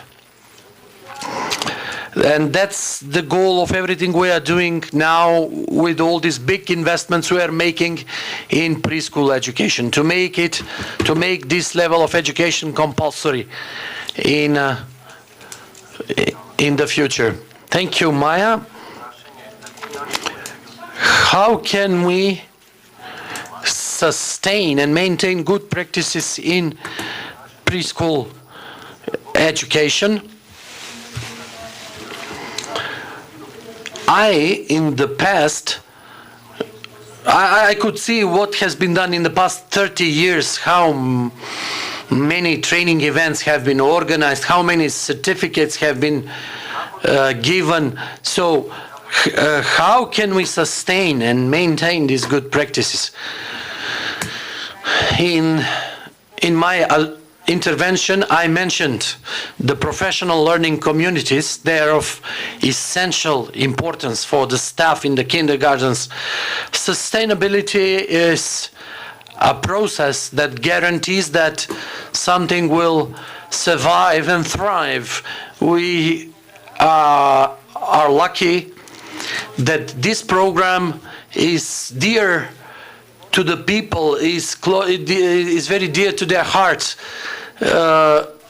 This is about skills that once you've gained in your lives, you'll always have them. That's why I strongly urge everybody to acquire these skills well, first for ourselves, and then to convey them on the children so that they can use them in their lives, because these are life skills, like, for example, riding a bike, swimming. This is something that if you learn once, you'll never forget it. That's the power and the richness, the wealth of this program.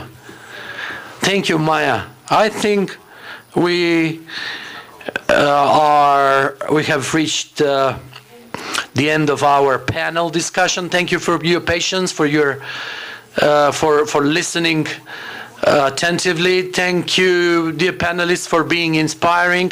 Thank you, UNICEF, for organizing this, and I hope we contributed to the cause. Let me finish with a statement from UNICEF's document, which is about development of nations, giving a projection about the future. A day will come when states will not be valued according to their military or economic power, nor by the brightness of their capitals, but they'll be valued according to the health, education, equal opportunities for the efforts made, possibilities for decision making, how much they respect civil liberties, civil rights, how much solidarity they have shown, and how much protection they have provided to their children. With this very bright thought, I'm closing this panel. Thank you so much and have a great rest of the day. Thank you.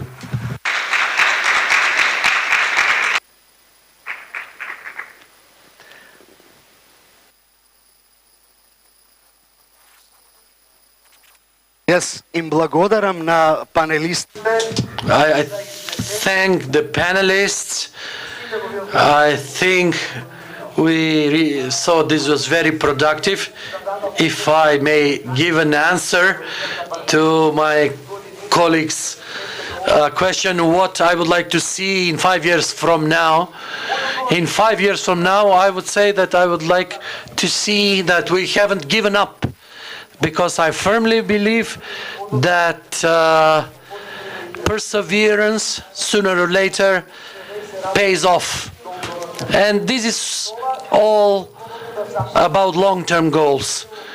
With this, the first part of the conference is finished. Now I invite you to a lunch break that will last until 14:40.